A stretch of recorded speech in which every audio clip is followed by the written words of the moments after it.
Hi, I'm Chef Gail Sokol and welcome to my kitchen. Today we're going to be making a Linzer sandwich cookie. Now, these are super special. It's a shortbread, so delicate, but so phenomenal. They can be used for any holiday get-together, no matter what you're celebrating, cookie swapping, parties, anything. They will be the hit of your celebration. But before we get started, I'd like you to click that notification button and become a subscriber so you don't miss any of my tips and videos ever, because you don't want to miss them. I really know you don't want to miss them. Okay, let's start making our Linzer dough. Linzer dough, and you have seen me make my giant Linzer tart, which is an Austrian origin, and it's larger and it's spectacular. It's got raspberry jam in the middle. These cookies will also be sandwiched with raspberry jam, but these are tiny. These are just a little bit more delicate, but if you have a cookie swap, you better be making a lot of these because everyone's going to come for your cookies. They are spectacular. So first, we have to get ready with our dry ingredients. So in here, I have 2 2/3 cups of all-purpose flour. I have 1 cup of almond flour, and I'm putting that right in there. So we want to get the dry ingredients ready to be added to our butter. There's almost no liquid in here. This is a shortbread. This means flour, even almond flour, which cuts down on those gluten-forming proteins because almond flour has no gluten, as you know, and a lot of butter. A lot of butter, sugar. These are all tenderizing agents, and an egg yolk. Super tender, beautiful, beautiful dough. Gorgeous dough. 3/4 of a teaspoon of ground cinnamon, and I like to add 1/8 of a teaspoon of ground cloves. Now, if you have any other spice that you like to add, go for it, but don't overdo it because the shortbread itself, you just want a fragrance of the cinnamon. You just want a fragrance of the cloves. You don't want it to be overpowering. So you're going to whisk this up. And this is part of our mise en place. We're just getting everything ready and everything in its place. So we go boom, boom, boom, boom, boom, and we're ready to go. This dough is going to need to chill for about an hour. You could make this several weeks ahead of your get-together or your cookie swap and actually have them ready to go, or have the dough frozen, and it would be perfect, perfect, ready to go, so you don't have to worry about making the dough before. So this is going to stay here. We have a spoon ready to go. Now we're going to cream. We're going to cream 2 sticks of butter. I'm going to borrow that spoon. I'm going to get that. And this is really, really room temperature. So it's nice and soft. And that's what you want, a nice and soft butter. 2/3 cup of granulated sugar right in there. And again, we're going to cream this with our paddle attachment. Don't use your whip. You don't want to get too much air in here because you really want a delicate cookie, but you don't want it to rise and then fall. If you notice, there's no chemical leaveners in here. There's no baking powder. There's no baking soda. Nothing, because this is a shortbread. We don't want it to change its shape. We want them to be beautiful shortbreads. We're going to make a bottom cookie that's solid, a top layer that's got holes in it or 1 hole in it, and then you're going to see this beautiful bejeweled jam through that. It is stunning. So we're going to cream this for like a minute, not much more. I have a tablespoon of orange juice. If you don't have orange juice, you can use water. And 1 egg yolk, large egg yolk, not the white, just the yolk. The yolk has all the fat, and that's what also adds to our tenderness in our shortbread. It's going to melt in your mouth, as they say. I'm not kidding. All right, so once we get this going, and you don't want light and fluffy, you want light and somewhat fluffy, not like a cake, like a creaming method cake. This is a little different because we don't want our dough to rise and fall. We want it to stay in the exact same shape as we cut it. All right, so now I'm going to put it on low speed. I'm going to add my egg yolk. There you go. That beautiful fat from our egg yolk. And I'm going to add a tablespoon of my OJ or water, whatever you decide, and just get that mixed up. nothing major, just blended. And then we're going to add our dry ingredients. All right. Hopefully, Chef Gail will get them in the mixer and not on the floor.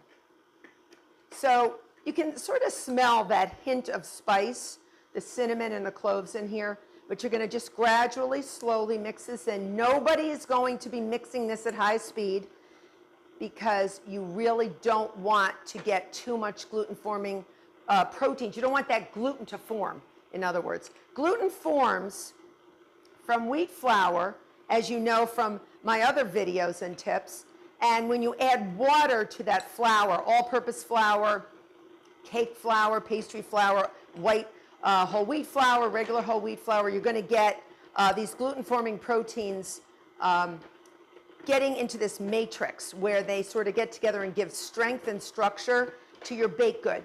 But you're not making a pizza, all right? All right, friends, you're not making a bagel.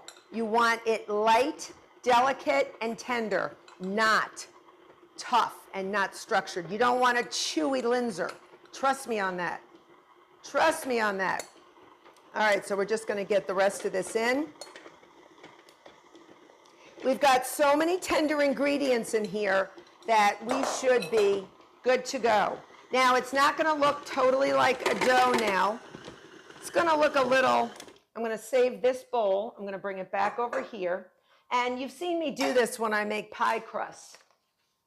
I will take my dough, which is not totally a dough just yet, because if it's a shortbread, it's going to be crumbly. And we're going to get it together. It's going to all come together when we put it in this bowl.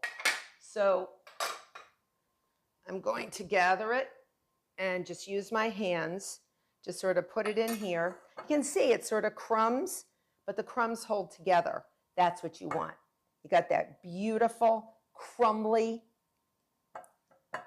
tender dough, and we're just going to gather it together. We are not kneading. We are just going to gather it into a ball. Put it into some plastic wrap, flatten it into like a 1-inch thick disc, and date it and label it if we're not going to use it now, all right? And if we're going to use it in a little while, about an hour, you're going to put it in your fridge. And if you want to speed up the process, you can actually do this in the freezer and just put it in the freezer for a little while. Now, if you feel it's still a little dry, and sometimes it is, you can add a little bit more water. And you know what? I'm going to. So I'm just going to get a little bit more water real quick. You can either add a little more water or a little bit of OJ. I just added about another teaspoon or tablespoon, and eyeball it. This happens, and I'm glad I did this because I want you to know that if it is a little crumbly, just gather it together. All right? Gather it together. This is a very tender dough, so you're going to have to feel it. All right, so I'm going to get this dough, and I'm going to put it on my plastic wrap. So let me get this plastic wrap here so you can see it. And move this, everybody, off the table. So I have my plastic wrap. Okay, I'm just going to add it a little bit at a time. And we're just going to put it one on top of the other. Like I said, it doesn't look much like a dough now, but it'll come together. So watch what I'm going to do. I'm just going to pile it. Literally pile it on one on top of the other. One pile on top of the other. Makes a lot of dough. And these cookies are relatively large. They make about maybe 1.5 dozen, but you can make them bigger, you can make them smaller, depending on what you want to do. And I've done it both ways. So what we're going to do now is we're going to gather up our plastic wrap on one side, gather up our plastic wrap on the other side, come over just sort of like you're tucking your baby dough into bed. And I'm going to flip it over, and now I'm going to actually push, because now my hands are a little warm, so I don't really want to over mix this and really create more gluten by actually mixing more. Mixing does create more gluten. So I'm going to push this into about a 1-inch thick disc, and into the fridge I go for about an hour. So my Linzer dough has been chilled for about an hour. If it gets a little too hard, leave it out at room temperature for a while, or put it into a warm spot. And I cut it in half with either a big sharp knife. I used my dough cutter, and I put half on the side. I did roll out half because I wanted to show you what it would look like. I have a 3-inch fluted round cookie cutter. You can use any shape you want. I've used squares, I've used triangles, any shape you want. You don't want a very intricate cookie cutter. You want something round, square, you know, something sort of rectangular, anything that is plain like this. And then I took a slightly smaller one because these are a nesting set.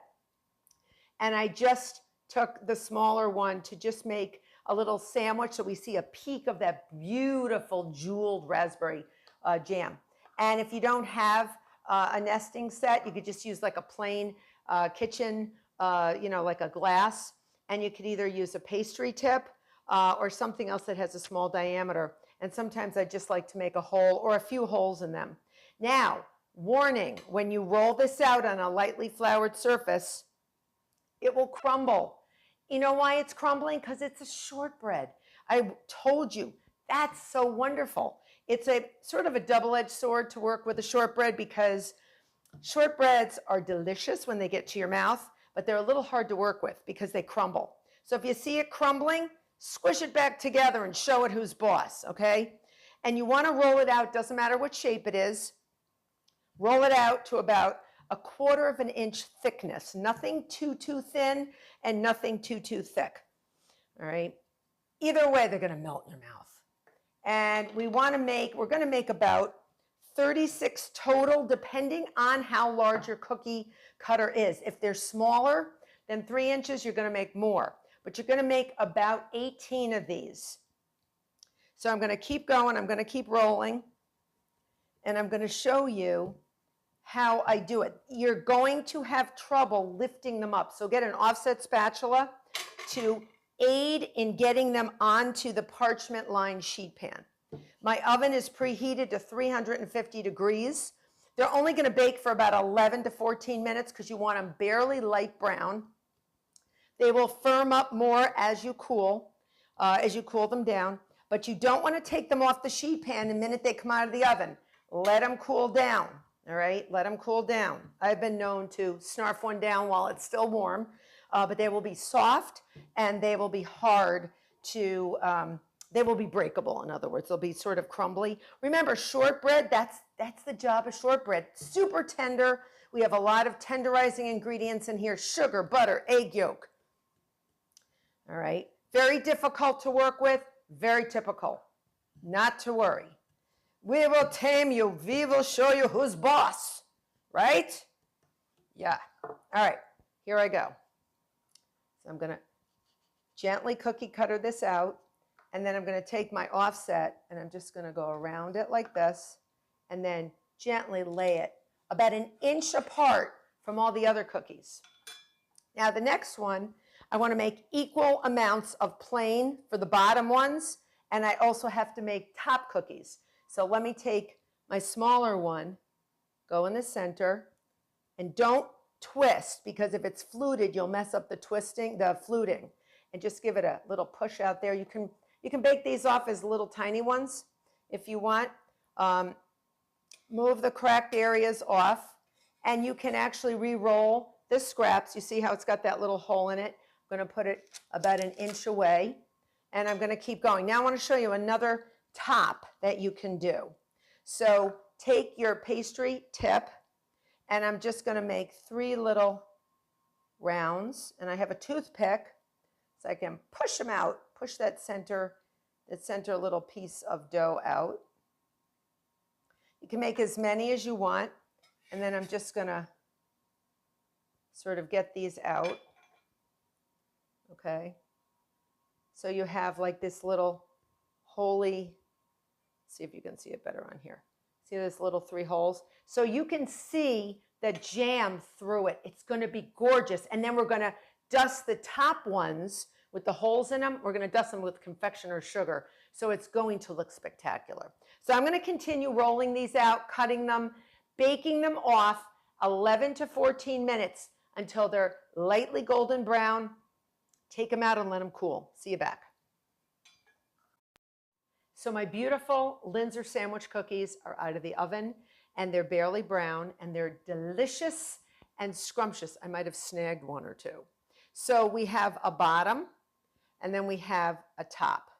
All right, so all the tops I'm transferring to a separate sheet pan, and I've lined it with, you know, anything from foil to wax paper, just to leave it like that. You want them to cool down. They should be completely cool.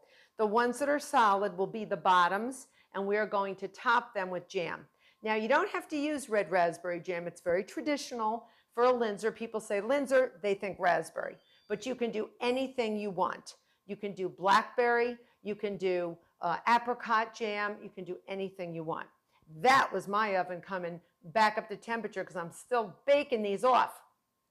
All right, so what I'm going to do before I start filling is I'm going to take some confectioner's sugar, and it depends on how dusted you like them, but I like them really dusted on top, so they look really pretty. Don't dust them after you fill them. Make sure you dust them before you fill them because you won't see the confectioner's sugar. It'll disappear.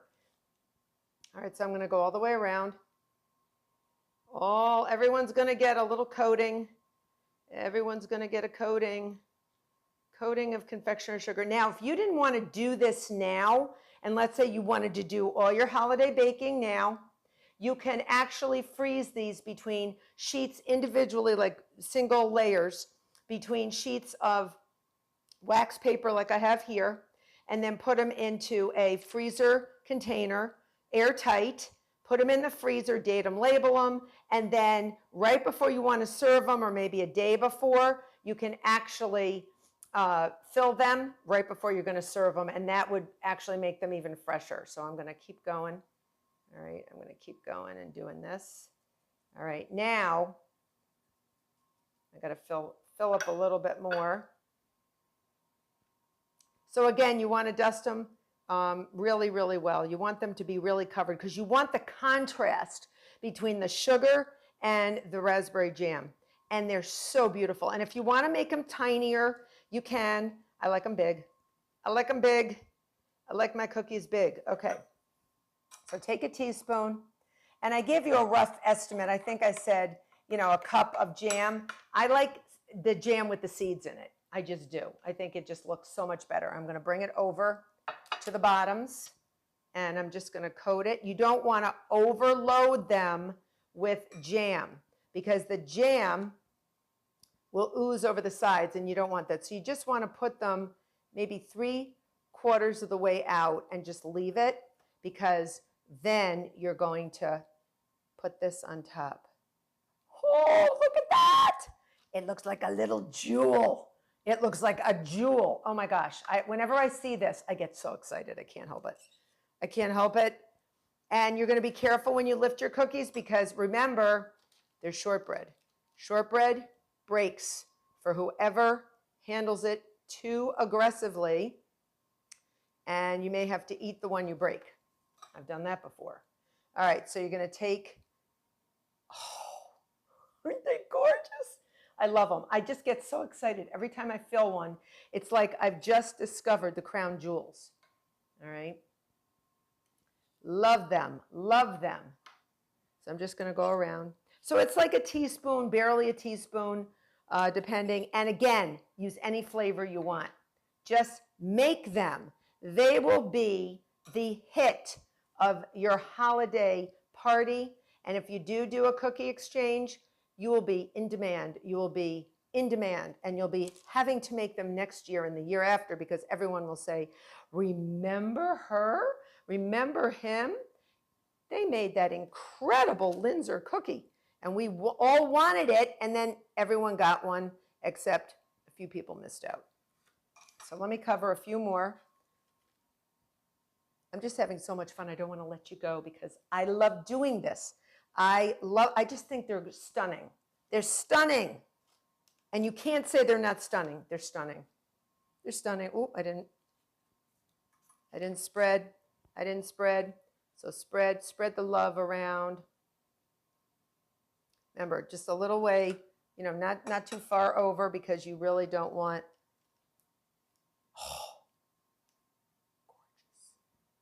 gorgeous. So I do hope you make these. I do hope you make Linzer sandwich cookies for the holidays, no matter what holiday you're celebrating. They're stunning, and they will dress up any dessert plate, any dessert platter, and every party you have. So please become a subscriber. Till next time.